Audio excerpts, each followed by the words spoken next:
Takuma is a lonely and disgustingly pathetic gamer who finds himself in a game world where he becomes an incredibly hot and powerful demon.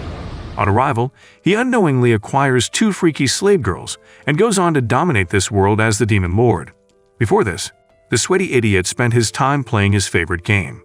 After winning a very important match, he decides that it is time to up his game by leveling up his gear. Just as he is about to do this, his computer screen blanks out like his brain and reveals a blazingly bright screen. The brightness causes him to pass out. When he wakes up, he finds himself in the world of the game he was just playing. Surprisingly, he had become his in-game character Diablo. Looking around, he finds 2 freaky bitches. One of them happens to be an elf with a banging body and huge dangling babies named Shara, while the other is a demi-human with not so much named Rem. The 2 girls had tried to summon a being to aid them in their dream to become adventurers. Unfortunately, their summons gave them the dumb-headed Diablo. Upon realizing this, the clueless idiot is shocked to his bones that he is now in the game world called Cross Reverie. As he spends his time thinking about this and trying to figure out how this is possible, the nagging start arguing. Since he was a pro loser in the area of communication, he doesn't know how to talk to them and make them stop. Eventually, he gets angry and blurts out a command, ordering them to stop. At first, they ignore him, but the command awakens a sort of magic that forces them to comply. This magic leaves them with a collar around their necks. This means they have now become Diablo's slaves. Upon realizing this, they find it very shocking, since they were the ones who summoned Diablo, which meant that he should be their slave. At that moment, Diablo remembers that he is wearing an anti-magic ring, which possesses that power to nullify any form of magic thrown at him, and reflected too. The idea of having these freaky in his harem pops into his mind. However, since he didn't want them to be his slave, they decided to go to the town to find a solution to this and also to register themselves as adventurers in the Adventurer Guild. After that, they go to get a room for the night, and Diablo shockingly realizes that this could be the moment he gets laid, since he would be sleeping in the same room with the girls. Since he has no social skills, the stupid idiot is unable to capitalize on the opportunity. With the sorry loser's failure out of the way, they try to figure out how to take the slave collars off. While doing so, they hear a knock on the door. On opening it, Diablo sees a sexy mage with lively balloons, with some followers. Entering the room, she introduces herself as Celestine, the head of the mage association in the town. In order to have a conversation, they leave the room and head downstairs. There, Celestine questions Rem in a pretty suspicious manner. When Diablo finds this strange, he points it out, and one of Celestine's followers shuts him up in a very rude way. At first, Diablo complies, thinking he is the loser he has always been. However, when he remembers just how powerful he is, he snaps back at the delusional fool. He promises to make an example out of him when he gets the chance. After Celestine leaves, he questions Rem about this secret, which she shared with Celestine. When she refuses to tell him about it, he takes her to the room where they can be alone. While we expect the dumbhead to seize the chance to clap this, he goes on to ask about the secret. However, she refuses, forcing him to think of a way to torture the information out of her. All his empty brain could come up with was to play with her very sensitive ears. This flips Rem's switch on and causes her to make happy noises. She reveals that she is scared that he will leave her after she tells him the secret. In response, he assures her that he will never leave her since he is the most powerful person in the world. On hearing this, Rem is excited. She ends up telling him everything. Apparently, she has the soul of the actual demon lord Krebskalm in her. On hearing this name, Diablo remembers it as the name of the actual demon lord while he was playing the game. However, after immersing himself in the game for a long time, he eventually became the most powerful player and ended up getting the title of demon lord for himself. Furthermore, Rem reveals that Cells has been helping her with a way to get the demon lord out of her body since her death will lead to his release. Just then, Diablo promises to find a way to get the soul of the demon lord out of her body and crush him if it comes to it. When Rem hears this, she starts crying in appreciation, and Diablo has no way to comfort her. Later that night, Diablo heads out for a walk and is met by some followers of Cells, who had just finished drinking their senses out. The one who had insulted him earlier decides that this is the perfect opportunity to teach him a lesson, and ends up summoning a level 30 monster to attack Diablo. The monster breathes fire on Diablo, but he casually blocks the attack since the monster is on a very low level compared to him. even though level 30 is way more than average in this world. In retaliation, he blasts the monsters to bits, leaving no crumbs for the rude idiot to pick. This causes him to realize that he now possesses all the powers he had gathered while playing the game. He informs the fool that he is level 150, and this makes him realize just how close he was to dining with his ancestors. It was at this moment that he knew he f***ed up. On hearing this, the other mages with him run for their dear lives. Leaving him alone to face the consequences of his foolish actions, however, Diablo chooses to spare his sorry life and let him go. The next day, Diablo, Shira, and Rem go to complete their registration as adventurers. Apparently, Rem was registered, leaving the other two to complete theirs. Since Diablo was too dumb to read the language in this world, he makes it seem like it was undermining for him to fill a form and orders Shira to do it for him, leaving us with two dumbass idiots in disguise. After filling the form, they are made to touch a mirror, which would reveal their magic levels. Shira, who had been curious to know this, happily touches it and is sad to know that her level is 30. She had hoped she would be higher, but Diablo believes this more than the average level in this world. Rem happened to be at level 40, leaving Diablo to check his level. When he does, his ugly face causes the mirror to lose control and break. Sensing this, the guild master named Sylvie runs out. Realizing just how powerful Diablo is, she falls for him at first sight and takes him to her office. Of course, Rem and Shira follow them. In her office, Sylvie reveals that Diablo is way more powerful than her, which makes her skeptical about letting him join the guild. She believes he would not take orders from someone he is more powerful than. However, Diablo insists that he wants to work, and she is forced to hand them a quest which she believes is suitable for someone on his level. They soon realize that their quest is to hunt down a giant anaconda in the man-eating forest. When they arrive at this forest, Shira discovers that they are being followed. Surprised, Diablo wishes to know how she knows, and she informs him that the elf's senses are sharper than that of any other being. She points out the positions of the people following them, and Diablo uses a form of magic called Ember Rain to blast them out of hiding. Shockingly, the followers turn out to be elven soldiers. The soldiers reveal that the dumb-headed Shira is actually their princess. Stop the cap! She had run away from the elven kingdom because she didn't want to marry her brother who only needed her to bear him in hair. Weird, right? Seeing the collar on Shira's neck, the elves assume that Diablo forcefully made her his slave. While they rant, Diablo tries to figure out how they were able to lie and wait for them. Just then, he realizes that it could have been the idiot he defeated earlier who told the elves about Shira to get back at him. Meanwhile, Shira insists on staying with Diablo and Rem. She tries to convince the elves that she isn't Diablo's slave, but they see the slave collar as strong evidence against her claim. This leaves them with no choice but to attack Diablo in a bid to Isekai him and free their princess. They shoot their arrows at him, but it has absolutely no effect on his thick skin. As much as this shocks them to the bone, their leader steps up, feeling like a handsome demigod. He shoots at Diablo with a very powerful arrow called Tempest Arrow, expecting to finish him off once and for all. However, to their greatest surprise, Diablo remains standing. Just then, the arrow falls to the ground accompanied by their self-esteem. In retaliation, he announces himself as the Demon Lord, and uses a form of magic called Frisia to bring them to their knees.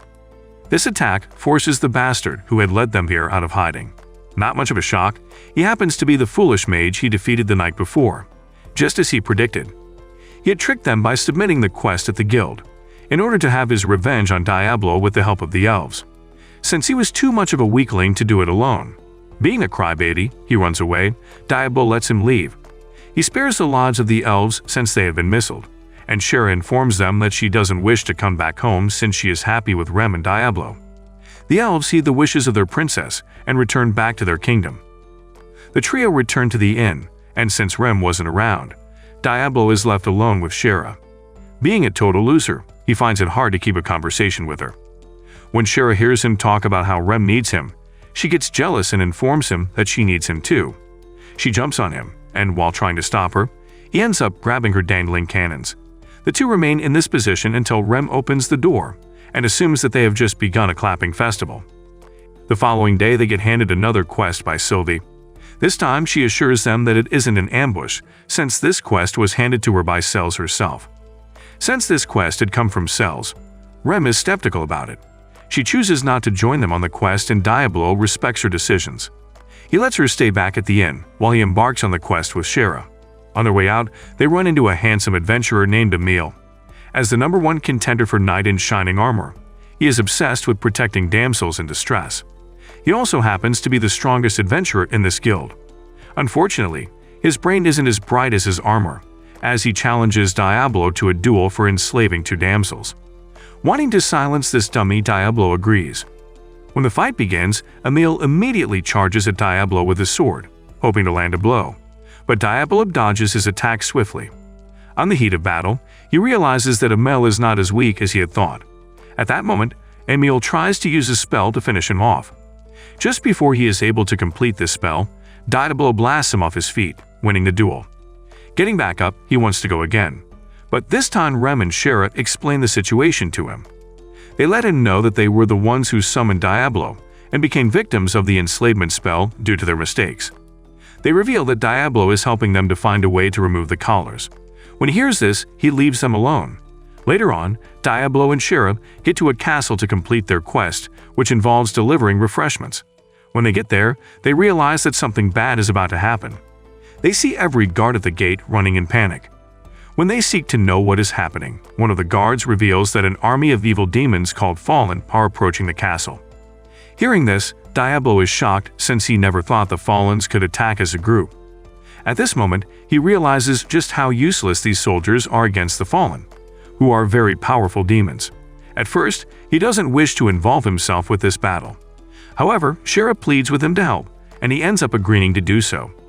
He takes command of the soldiers and orders them to close the bridge, leaving him alone to fight the entire army of Fallen. It's about to go down. Just then, Diablo takes his position outside the gate. When the first Fallen charges at him, he makes use of a magic blast to send him flying to the great beyond.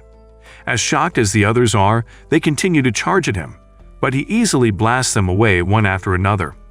While the battle is going on, Rem meets with Sils. She had come to apologize about her followers' stupidity and to inquire about Diablo being the Demon Lord.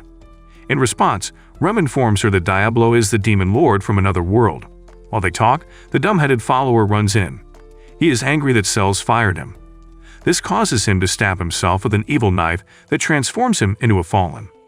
On the other hand, after ice-kang a bunch of Fallen, their commander, feeling like a top key, steps up. The in sexy armor walks up to Diablo, ready to unleash a furious attack.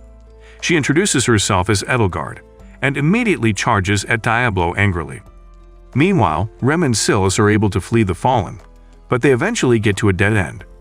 There, he is about to attack them when Rem summons a powerful beast to defend them. Unfortunately, this beast is no match for the Fallen as he finishes it off in one punch. Just then, Emil arrives with some other adventurers to defend them. Back to the battle with Edelgard, fortunately, Diablo dodges all her attacks and being a gentleman, he doesn't retaliate. He urges her to make use of her most powerful attack, since all she has done was like child's play to him. Foolishly, she heeds his advice and goes ahead to use her most powerful attack, called Sacrificial Charge. This time, Diablo decides to take it head-on in order to break her spirit. After hitting Diablo with this attack, she assumes that she has silenced him for good. However, when the dust settles, she realizes that Diablo is no mere mortal. Seeing how scared she looks, he urges her to surrender. At that moment, a soldier calls him loudly. He informs him that a Fallen has entered the city and is after Rem and Sils. Hearing this, he quickly realizes that there is no more time to play since the Fallen had entered the city in order to Isekai Sils. This is due to the fact that she was the one holding up the protective barrier, preventing the Fallen from coming into the city. Immediately, he asks the Fallen to charge at him at once. When they foolishly do, he unleashes a very powerful magic that wipes them out in one strike. Surprisingly, with all the other Fallens gone, Edelgard remains alive, but wounded. Since she isn't much of a threat in this state, Diablo leaves the battlefield with Shara using teleportation magic. On the other hand, the Fallen had completely taken out all the adventurers Emil brought with him. Now, Emil is gravely wounded, but he stands his ground and is determined to protect the women no matter what. Just as the Fallen is about to finish him off, Diablo appears like a knight in shining armor. Seeing the dead adventurers and the half-dead Emil gets him very angry. He tells Emil that he would take it from here and steps up to teach this twisted bastard a lesson. He assures the Fallen that he is going to die, but the idiot is so confident that he would be the one to Isekai Diablo. He uses a form of powerful bullet magic on Diablo, who immediately reflects it, sending it back to him in full force. This injures the Ashol greatly, leaving Diablo with the perfect opportunity to finish him off. However, the fool goes ahead to use a more powerful gravitational magic, in hopes that this would end Diablo for good. This also gets reflected and used in tenfolds against him, leaving him with no other choice but to beg for his life. Ignoring him, Diablo fulfills his promise by sealing his demon soul in the Dark Realm for eternity. The next day, while Diablo tries to rest from the battle the day before, Shira comes jumping on him with just her bathsuit on. This makes him a hard guy and he is startled at the sight of her dangling balloons. Jealous, Rem pushes her off, and the two hold Diablo tightly, while rubbing her melons on him. At this point, Sylvie enters the room to inform them about a new quest. Apparently, the Elf Kingdom has issued a 10-day deadline for the return of Shira. Failure to do this, they have threatened to wage war against the humans. Due to this, Diablo is tasked with ending the war since he doesn't wish to give Shira's milky melons up. Also, Shira doesn't wish to return to her kingdom, so she begs Diablo to accept the quest and stop the war. Since they have accepted the quest, Sylvie takes them to the Lord of the City. He happens to be a very powerful fighter whose level is unknown. Due to this, Sylvia urges him to mind how he talks to the Lord and avoid announcing that he is Demon Lord as he always does. She urges him to check how he talks in front of the Lord since he can be very scary. This worries Diablo, who has a poor sense of communication. Shortly after, they get to the Lord's mansion and Sylvie announces their presence, referring to Diablo as the strongest adventurer that she has ever seen. She claims that he would be assisting them in preventing war with the Elf Kingdom. He seems less concerning about this and more concerned about ending the war. Before they leave, he asks them to introduce themselves and states that he is Lord Galford. While everyone does this, Diablo is left trying to figure out the perfect way to introduce himself without sounding like the Demon Lord he claims to be.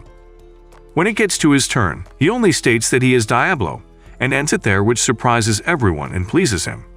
Unfortunately, the Lord reveals that he had heard that Diablo was the Demo Lord from another world. This flips a switch in his head, causing him to return to his ground and delusional self. He threatens to reduce the Lord to ashes to prove he is the Demon Lord. This shocks every one of them to the bones. However, Sylvie immediately steps in, revealing that it's all a joke Diablo likes to make from time to time.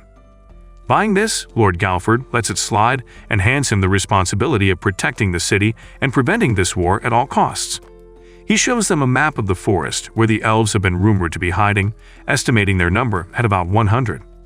While Sylvie doesn't see this as much, Lord Galford reveals that this isn't about their numbers, but the strategy the elves wish to employ. This is since elves are masters of hiding in trees to ambush enemies. Since he doesn't wish to have his soldiers die aimlessly, Lord Galford insists that Diablo goes ahead to settle things.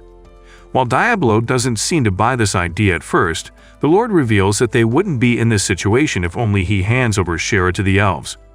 In response, Shira reveals that she has chosen not to return and stay here, because she doesn't get to be herself in the Elf Kingdom. She reveals that she doesn't want to have to live a life of luxury, but wants to be an adventurer. Surprisingly, Lord Galford understands her and lets her be. Also, since Shira belonged to him, Diablo reconsiders his stance and is determined to make sure Shira's wish of staying with them remains. Just then, Lord Galford introduces them to a royal emissary sent by the king to accompany them on their quest to prevent the war. The emissary happens to be a sexy-looking nerdy knight girl named Alicia. Hearing that she is an imperial knight, they were all shocked since they had thought that only men of extreme talent and very high standing could be allowed to become imperial knights. Just then, she states that she knows Rem is worried about something, which makes Diablo worried that she might know about the demon in Rem. However, when Rem asks her why she would think so, she reveals that it was only a guess. After that, she hands Sylvie a bag of money to be used for the reparations of the adventurers she lost in the last battle with the Fallen. Then she easily strokes a friendship with Shira and assures her that she will do her best to make sure she never has to return to the Elf Kingdom. Upon observing her, Diablo is shocked at how well her communicative abilities are, looking at how she has gained everyone's trust in a short time. Meanwhile, she approaches Diablo and thanks him for his heroic deeds of defending the city against the army of Fallen. Also, she promises to stay and be of help to him whenever he needs her. Since he was so bad at communicating, Diablo brashly replies by commanding her to talk to him more carefully if she values her life, In response, Alicia simply apologizes, promising not to repeat such a mistake again. They all leave the mansion and are walking through the city when Rem wonders why they are not heading to the forests now to face the elves. In response, Diablo reveals that he wants to get a new staff to use in battle, since he is way too powerful for the residents of this world, and wouldn't meant to harm anyone unknowingly in the heat of battle. Shortly after, he ends up buying a huge staff resembling the scythe of the Grim Reaper. After acquiring his new weapon, they head back into the city and are on their way to complete their quest when Shira runs ahead of them in excitement. Suddenly, someone throws a smoke bomb and kidnaps Shira. Hearing her scream, Diablo immediately uses his staff to clear the smoke, and surprisingly sees her being carried away by two petite-sized friends of Snow White. They happen to be bounty hunters who have kidnapped her in order to claim the bounty ocased on her by her evil brother. He tries to pursue them, but is blocked by two others. Not in the mood for such shenanigans, Diablo blasts them into a wall. Just then, another tries to attack him from behind with an axe, but Alicia steps in to block the attack with her sword and strikes him away. The last of them is seen hiding in a corner by Rem, who wastes no time in punching him to the great beyond. With all of them down, Diablo resumes his pursuit of the kidnappers who had taken Shira. He charges behind them at incredible speed, but they somehow seem to be faster than him. Just when they thought they have lost him, they get stopped by Emil, the defender of women. He strikes them easily and saves Shira. He rounds up all the bounty hunters and Shira thanks him for this. He asks Diablo to leave the bounty hunters to him while they continue on their quest. While he leads with them, Diablo instructs Shira not to ever leave his side. Due to the issue with Shira's kidnap, they all are too exhausted to go ahead with their plans to meet with the elves. Due to this, they postpone the plan until the next day. While they talk, Alicia's stomach begs him to grumble, and they realize that she must be very hungry, so they all decide to go and get something to eat. The next morning, Sils arrives with her underlings at the guild and has breakfast with Diablo and his party. She informs him that she might have a lead on the Slade collars and how to remove them. On hearing this, they are surprised at this sudden development. When they seek further explanation, she reveals that recently there has been a Slade caravan that has been put up which will leave the city in a couple of days. She claims that the owner of the caravan happens to be a master in Slade collars and might be able to help them. Diablo starts thinking about this proposition since he has to go to the forest to deal with the elves. However, as much as the slave collar problem is very important, Alicia tells him that their priority should be the issue with the Elf Kingdom and preventing the war. Still, Diablo believes that defeating the elves is very easy and won't take much time. Therefore, he decides to go and get the Slade collars removed first. He takes all of them into the town, and they find a huge caravan, and is about to enter it when he gets cold feet. He starts thinking about the slave markets that he has seen in the manga, with a lot of sexy-looking bitches. They could heed his clap and call whenever he pleased. After spending his time fantasizing about this, he entered the tent. To his greatest surprise, the slaves in there seem to be living the good life as he finds them drinking tea, talking and laughing. While still observing them and swelling in his own disappointment, a lady with big personality walks up to them. She asks Diablo if he wishes to buy any slaves. Just before he could respond to that, she sets her eyes on Rem and Shira in collars and assumes that he has come to sell them. She tells him that if he wants to sell these beauties, she would be happy to buy them for an exceptional price. Diablo, however, tells her that they are not slaves. Immediately, she notices the incredible flow of magic power within Diablo and how no one should dare anger him. This surprises him, as he wonders what the f*** she is talking about. However, Shira goes on to reveal that she can also see the incredible flow of magic coming out of Diablo. Hearing this, Rem wonders why she never said anything, but Shira says that she never asked. Getting to their reason for coming here, they hand her the letter given by Sels. Seeing it, she realizes that they are here to find a way to remove the enslavement collars on the girls. However, she tells them that she has never worked on reflected magic. But since Silas has sent them, she promises to try to help. At that moment, she notices a powerful flow of magic in Rem too, and assumes she is pregnant with a demon. This shocks Rem to the bones as she thinks her cover is blown. Although hearing this, Shira thinks Diablo is responsible for this and tries to remember when they did the deed. Before things got out of proportion, Diablo orders the woman to shut the fuck up and do what they have come here for. Since she almost had her cover blown, Rem doesn't feel comfortable staying there and asks to be allowed to step outside, and Alicia offers to watch over her. Before leaving, Rem asks Shira if she could also see the massive flow of energy in her too, and she reveals that she could but didn't say anything because she assumed that Rem was a powerful adventurer. After they are gone, Diablo is given the task of finding Shira's magic flow in order to release her slate collar. To do this, Shira is made to wear her bath suit, which makes Diablo uncomfortable. The slave trader instructs him to touch her skin, but he is so scared that he uses the tip of his finger, which has little effect. To give it the Kutch needed effect, he is instructed to touch her at her most sensitive part, and let his magic flow into her while he searches for the core of her magic. Eventually, he summons the courage to let some of his magic come in her. However, since it was too complicated, Diablo had to quit. They all return back to the guild where he seems to be totally exhausted. While Rem and Alicia offer their sympathies, he claims that he finally learned how to see the flow of magic, but it is too complex for him, and he can't figure out how to deal with it. Since it is time to sleep, Rem asks Alicia where she's going to sleep, and she tells them that she has rented the room next to theirs. Before she could leave the room, however, a sound of flute started playing. Rem thinks that the tune is melodic, but Shira seems to be incredibly scared as she gets up from her chair sweating and shaking. Suddenly, the door opens and an elf wielding a flute walks in. Shira is shocked to see him and refers to him as her brother. Everyone is shocked to know about this new development, since they haven't even thought of a way to end the war yet. He introduces himself as Kira, Shira's older brother and the crown prince of the Elven Kingdom. He informs Shira that he has come to take her back home since everyone is very worried about her. On hearing this, Shira starts shaking and backs off, and Diablo gets enraged. He walks in Kira's face threateningly and asks him if he was the clueless bastard who put a bounty on Shira. In response, Kira lies through his teeth, claiming that he simply wanted to be sure that Shira was with a man who could take care of her and protect her. Furthermore, he apologizes for any problems that it might have created. Just then, Alicia brings up the war that has been declared by the Elf Kingdom, but he replies that he has no intentions of going to war with the humans, claiming that the war was declared by his father, who was just very worried about his daughter. Diablo starts thinking that maybe he is telling the truth, but Shira believes that her brother is not acting like himself since he usually is not this calm. Alicia backs her up, saying that she believes he's trying an alternate measure to get her to return to the kingdom since he failed the last time with the bounty hunters. Just then, Kira claims that he was way too engrossed in his kingdom, and with ruling so he never gave as much attention to Shira as she deserves. He promises to make amends and asks her to come back with him. At this point, Rem speaks up, stating that she doesn't know whether he is lying or not. According to her, what matters the most is what Shira wants. She states that Shira should get to decide whether she wants to stay here or go back to the Elf Kingdom.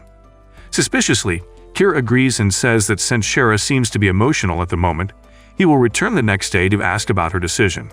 Once again, Diablo seeks to know whether he will continue with his declaration of war if her decision remains unchanged and she still wants to stay with him. But Kira immediately assures him that he would call off the war regardless of the decision Shira makes. He, however, asks Diablo the same question, seeking to know what he would do if Shira decides to come to the Elf Kingdom. In response, Diablo is confident that it will never happen. But if it does, he will gladly let her leave. That night, Shira finds it hard to sleep. She looks outside of the window, worried. Shortly after, Rem wakes up, and they start talking about what happened earlier. She asks whether Shira trusts her brother's behavior today, but she replies that she has no idea whether her brother was lying or not. Rem seeks to know what her decision will be, and she replies that there is no way she's going back with her brother, promising to stay with her and Diablo no matter what. Furthermore, she tells Rem that her goal is to become an adventurer, and then to open a cafe which will serve a lot of food and drinks to other adventurers, so that she can hear all their stories. She says that once she opens her cafe, Rem can serve as a maid there while Diablo could serve as a bartender. While Rem loves this dream, she doesn't think she would be in the picture, since she is burdened by the problem of the demon lord inside her. Shira seeks to know if she can help with anything, but Rem replies that no one can help her in this regard. They decide to sleep for the night and begin a new day tomorrow. At this moment, Kira stands at the top of a tree inside of the forest playing his flute and laughing at the diabolical plan that he has put in place to make Shira return with him and birth his heir.